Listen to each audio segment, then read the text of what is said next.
I'm just going to put this out there early, and we're going to elaborate on this. We love this movie, you guys. This movie is awesome. It's true. And I was kind of prone to love this movie anyway, because I love Yorgos Lanthimos' other films. Like, I love The Favorite. I love Dogtooth. I love Killing of a Sacred Deer.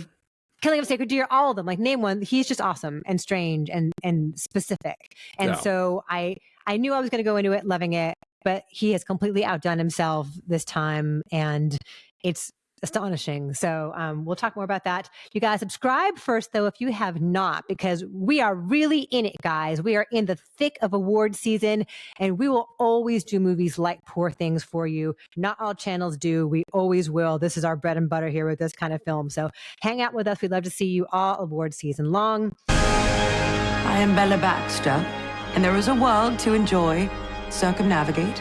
It is the goal of all to progress. I don't even really know how to describe this movie. Yeah, we didn't even have our what constitutes a spoiler conversation. I'm going to try not to spoil. I'm just going to give you the broad strokes of it because it's just so fucking weird and awesome. Just trust me on that. Emma Stone is a young woman living in a townhouse in London. And it's like what? Like the late 19th century? Yeah, it is the steampunk era, basically. It feels kind of like the Gilded Age. A lot of the production design and like the costume design reminded me a bit of what we see there, but in a wildly outlandish way. Sure, as designed by MC She Escher. is completely, and Gaudi. There's a whole lot of Gaudi to like the extreme curvature of the production design, but we'll get to that too. So Willem Dafoe is like kind of a father figure to her. We don't really know what's going on at first. I don't want to tell you what's going on with her. That I think is a spoiler if I tell you what's going on with her, truly. But she seems much younger than she actually is at the very beginning of this movie, and is kind of learning how to speak and learning how to eat. And it's about how she evolves under the guidance of Willem Dafoe, who is this mad scientist with whom she lives. Ramy Youssef is a student of his who comes along and moves in and also becomes a factor in her life. Mark Ruffalo in an incredibly hilarious performance. Like, how often does Mark Ruffalo get to be this kind of funny? Also becomes a force in her life. And it's just sort of this like completely bizarre, twisted, Frankenstein-tinged odyssey as to her sexual liberation, her feminist liberation, her just discovering her identity and figuring out who she is. The nuts and bolts of it seem very simple, but the grandiose and inspired and just completely bizarre in thrilling ways avenues this movie goes to get there constantly alive and surprising. I never knew where this was going. It's beautiful in terms of its cinematography. Robbie Ryan's cinematography, the production design, the costume design is insane. Like, every new puff sleeve thing she's wearing is more exaggerated and beautifully detailed than the last. She wears these like puff sleeve jackets with long tails and like itty bitty shorts and like little chunky heel boots, like so freaking cute and so specific and singular. And her style evolves as she comes into her own. Like, I just loved it the whole way through. I laughed. It's really graphically sexual in ways that are like bold and frank and daring, but it's about like finding out who you are and finding the confidence in that. And quite frequently she finds that with other women that she meets along the way. Like, for the most part, the men all kind of want something from her, and the women are there to truly support her in genuine ways. And so that's kind of exciting too. So, but it's not as mean as the other Tony McNamara things that you might know and love, like The Favorite, like The Great. It's not biting and mean like that, but the language is very specific. So strange. It's like a poetic, like stilted, disjointed poetry, but there's such a rhythm to it. And the way the language evolves over the course of the film is endlessly fascinating. Anyway, I loved it. Yeah, we talk about movies that establish a world and then have to sort of follow the rules that they've created for themselves within that world. And this movie does that so brilliantly. And this is a film that, yeah, like you said, it is so like absurdist and yet completely makes sense. And is about real human feelings and growth and, you know, a discovery and revelation and all of that kind of thing.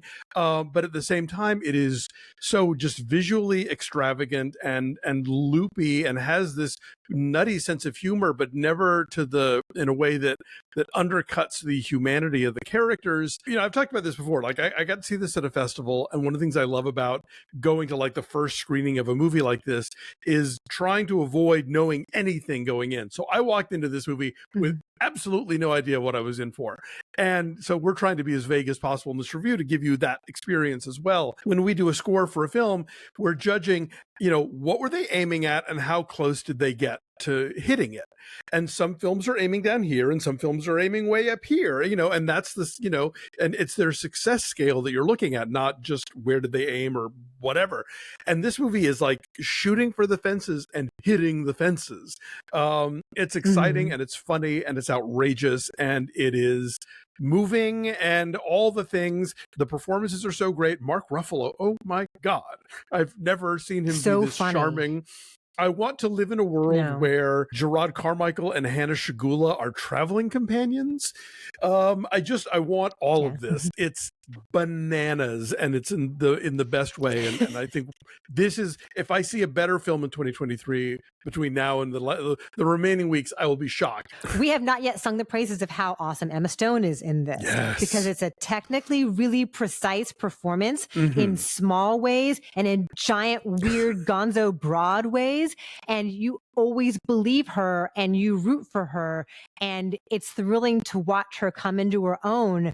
And she has, you know, she was in The Favorite, of course, as well. So she has such a way with this language that once the character is completely intellectual and confident and like radiantly so, like it's a total joy to watch her master all of that really specific and florid language.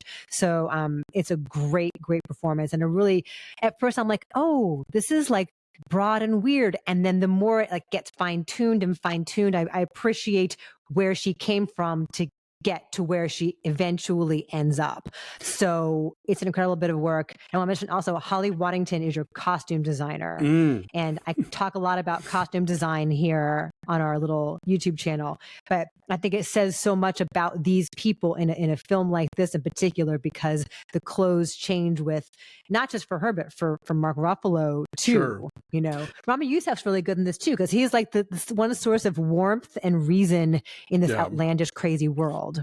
Yeah, and Willem Dafoe is like a mad scientist, but you also know why, you know, like what got him there. But yeah, you're right. None of this works without Emma Stone. And I can't remember where this joke is made, but somebody talked about how My Fair Lady and Frankenstein are the same story.